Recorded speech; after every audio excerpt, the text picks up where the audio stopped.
പ്രിയപ്പെട്ട പ്രേക്ഷകരെ, ഇന്നിപ്പോൾ ഞാൻ നിൽക്കുന്നത് പത്തനംതിട്ട മണ്ണാറക്കുളഞ്ഞ് റൂട്ടിലാണ് കേട്ടോ. ഇതൊരു കൊടും വളവാണ് കേട്ടോണേ. പുന്നലൂർ മൂവാറ്റുപുഴ ഹൈവേ ആണേ. ഈ റോഡിൻ്റെ നിർമ്മാണം പൂർത്തിയായിട്ട് ഏതാണ്ട് 2 വർഷം കഴിയും. ഇത് നിയമപ്രശ്നത്തിൽ കിടക്കുക. കൊടും വളവാണ്. 100 കണക്കിന് വാഹനങ്ങൾ കടന്നു പോകുന്ന ഒരു കൊടും വളവാണ് കേട്ടോ. റോഡിൻ്റെ പകുതി മാത്രം ടാറിങ് നടത്താൻ പറ്റിയിട്ടുള്ളൂ, വീതി കൂട്ടാനും പറ്റിയിട്ടുള്ളൂ.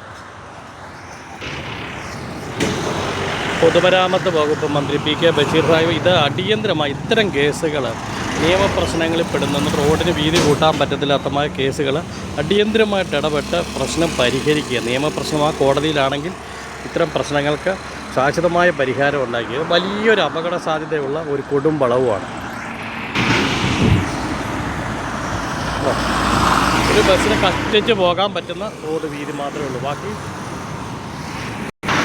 കണ്ടില്ലേ, ഇത്രയും ഭാഗം റോഡിൻ്റെ പകുതി ഒന്നും ചെയ്യാൻ പറ്റിയിട്ടില്ല.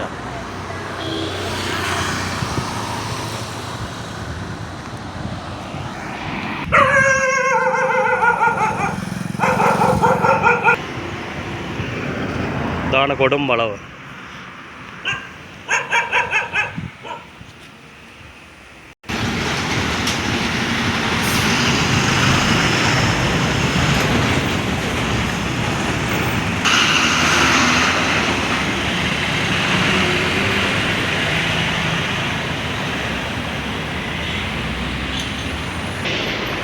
പുന്നലൂർ മൂവാറ്റുപുഴ ഹൈവേ ശബരിമല റോഡുമാണ്. ശബരിമല സീസണായി കഴിഞ്ഞാൽ വെള്ളം പോലെ വാഹനമാണ് ഇതുവഴി ഒരുക്കുന്നത് കണ്ടോ. ഇപ്പം തന്നെ നിൽക്കുമ്പോൾ നിങ്ങൾ നോക്കി, ഞാൻ ഈ നിൽക്കുന്ന വീഡിയോ എടുക്കുമ്പം കണ്ടോ വാഹനങ്ങൾ വല്ലതും പോകുന്നുണ്ട്. ഇതാണ് കൊടും വളവ്. ഇവിടെ അപകട സാധ്യത, വൻ അപകടങ്ങളൊക്കെ നേരത്തെ ഉണ്ടായിട്ടുണ്ട്. സെക്കൻഡിലാണ് വാഹനം പോകുന്നത് കണ്ടോ. ഈ വളവിലാണ് നിയമപ്രശ്നം. ഇവിടെ സ്വകാര്യ വ്യക്തിയാണെന്ന് തോന്നുന്നു. ഇത് ഇത്തരം കാര്യങ്ങളിൽ അടിയന്തരമായിട്ട് സർക്കാർ ശ്രദ്ധ ചെലുത്തി റോഡിന് വീതി കൂട്ടുവാനുള്ള സംവിധാനം അടിയന്തരമായി സ്വീകരിക്കണമെന്നാണ് ഉടനടി വാർത്തയ്ക്ക് പറയാനുള്ളത്.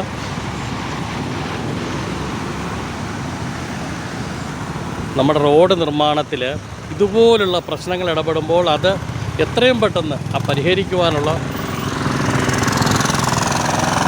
തീരുമാനം കൂടെ ഉണ്ടായാൽ തീർച്ചയായിട്ടും റോഡ് വികസനം നല്ല രീതിയിൽ മുന്നോട്ട് കൊണ്ടുപോകാനും സാധിക്കും. ഗതാഗത പ്രശ്നങ്ങൾക്ക് അടിയന്തര പരിഹാരം കാണാൻ സാധിക്കും.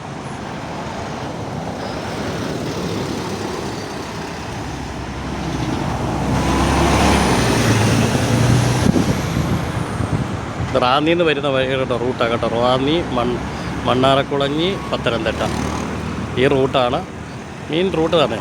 പുന്നലൂർ മൂവാറ്റുപുഴ ഹൈവേ എന്ന് പറഞ്ഞാൽ നമുക്കെല്ലാവർക്കും അറിയാവുന്നതാണ്.